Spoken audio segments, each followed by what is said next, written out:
সুবহানাহু ওয়া তাআলা তাকে জাহান্নামের আগুন স্পর্শ করাবেন না। শুধু এক হাদিস না, এরকম আরো অনেক হাদিস রয়েছে।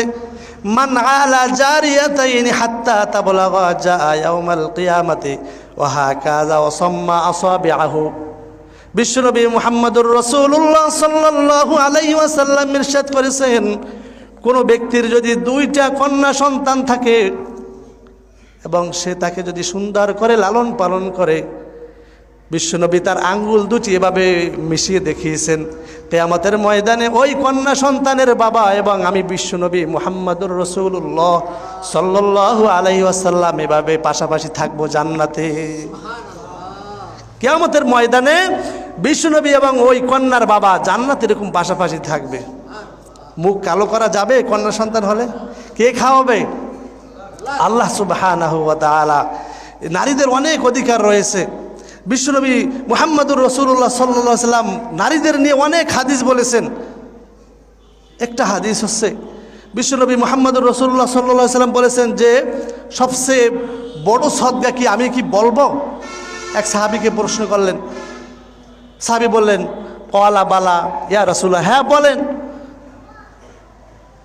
নবী করিম সাল্লাল্লাহু আলাইহি ওয়াসাল্লাম তখন ইরশাদ করেছেন, কোন ব্যক্তির যদি কোনো কন্যা সন্তান বিবাহ দেওয়ার পরে তালাক প্রাপ্ত হয়, যদি বাড়িতে ফিরে আসে, ওই কন্যা সন্তানের ইনকামের সোর্স তার পিতা ছাড়া আর কেউ নেই।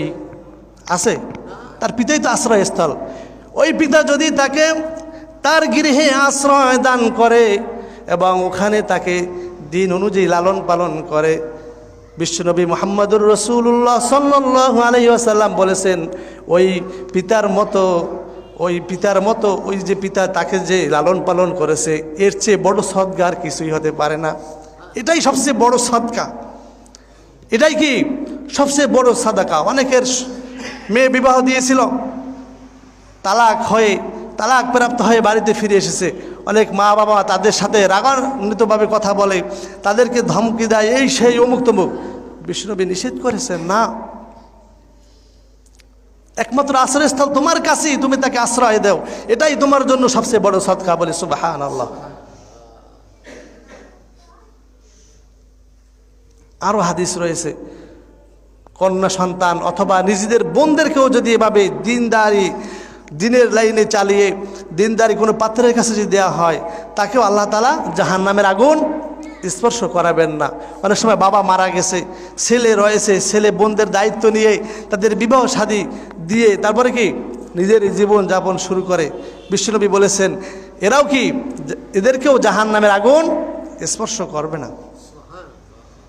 নারীদের অধিকার রয়েছে, তাদের অনেক অধিকার রয়েছে, কিন্তু আমরা তাদের সে অধিকার দেই না। তাদের অর্থনৈতিক অধিকার রয়েছে, রাজনৈতিক অধিকার আছে, ধর্মীয় অধিকার রয়েছে, পারিবারিক সামাজিক সকল ক্ষেত্রে তাদের অধিকার রয়েছে, কিন্তু আমরা তাদের সে অধিকার দেই না। ঠিক কিনা বলেন?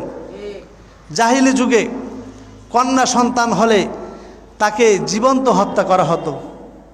আমরা ঘটনা শুনছি কিনা?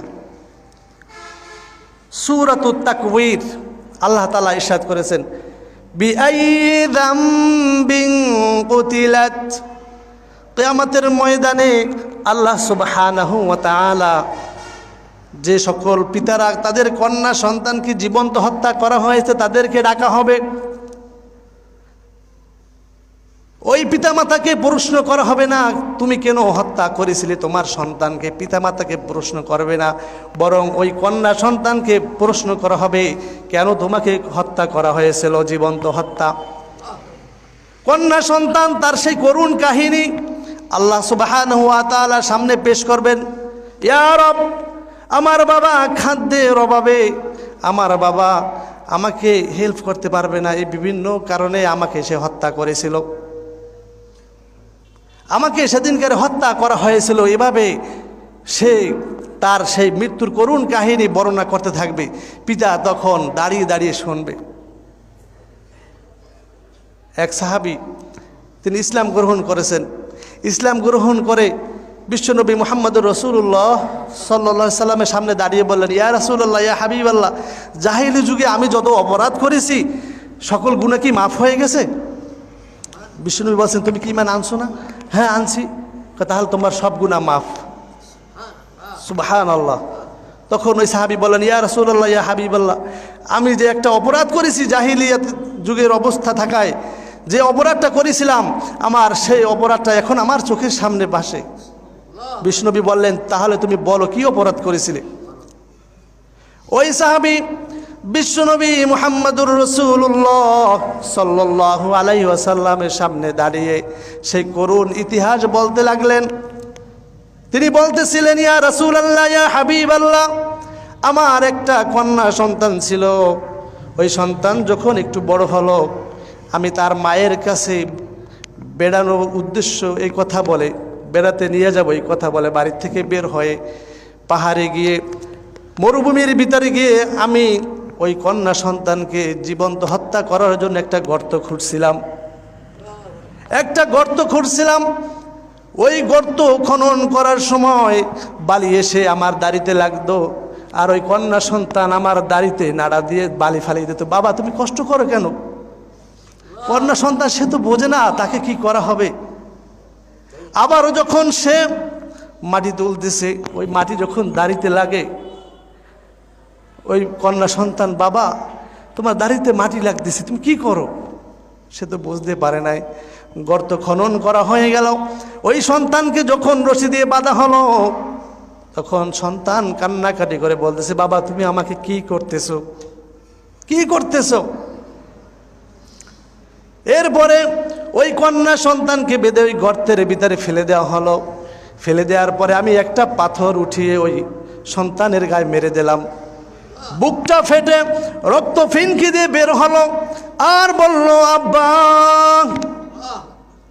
ও আব্বা, ইয়া রাসূলুল্লাহ, ইয়া হাবিবাল্লাহ। সে যে আব্বা ডাকটা দিয়েছিল, আমার এখনো চোখে, আমার এখনো মনের ভিতরে ভাসতেছে।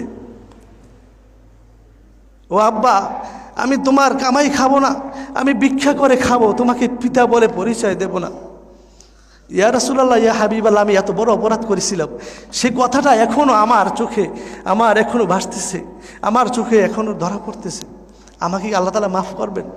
হাদিস শরীফে আসছে, বিশ্বনবী কাঁদতে কাঁদতে তার চোখ থেকে পানি পড়ে, দাড়ি ভিজে তার বুকের পড়েছিল। বিশ্বনবী বললেন, তুমি ঘটনাটা একটু আবার বলো, ঘটনাটা কি আবার বলো, আমি আরেকবার একটু শুনি। মানুষ কি এরকম হতে পারে? মানুষ কি এরকম অন্যায় কাজ করতে পারে?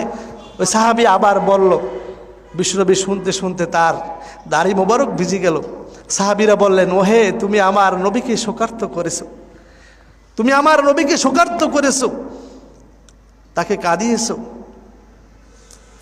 সেই নারীকে বিশ্বনবী কত সম্মান দিয়েছেন। একজন মা তার কত সম্মান, একজন স্ত্রী তার কত অধিকার। আজকে সমাজ সেই স্ত্রীদেরকে কোনো অধিকার নেই, সে মায়ের কোনো অধিকার নেই, সে মেয়ের কোনো অধিকার নেই। আমরা সেই বিনদেশি তাদের সমান অধিকার বলে তাদেরকে আমরা কি শেষ করে দিয়েছি, জাহান্নামের তলায় তাদেরকে পৌঁছে দিয়েছি। এই জন্য সকল বাবার কাছে আবদার থাকবে, আপনাকে আল্লাহ তাআলা কন্যা সন্তান দিয়েছেন, আপনি তাকে দিনদারি হিসাবে গড়ে তুলে ভালো একটা পাত্রের কাছে পাত্রস্থ করুন, যে নামাজ রোজা পড়ে, যে দিনের পথে চলে, তার কাছে পাত্রস্থ করুন। জান্নাত আপনার জন্য অবধারিত, ঠিক কিনা বলেন? আজকে নারীর অধিকার নামে নারীদেরকে রাস্তায় নামিয়ে দিয়েছে। আমাদেরকে এরকম অধিকার দরকার নেই। আল্লাহ সুবহানাহু ওয়া তাআলা আমাদের সকলকে, আমাদের কন্যা সন্তানদেরকে সুন্দরভাবে লালন পালন করার তৌফিক দান করুন। সকলে বলে আমিন। ওয়া আখির দাওয়ানা আলহামদুলিল্লাহি রাব্বিল আলামিন। সম্মানিত উপস্থিতি, এখন আপনাদের সম্মুখে কথা বলবেন আমাদের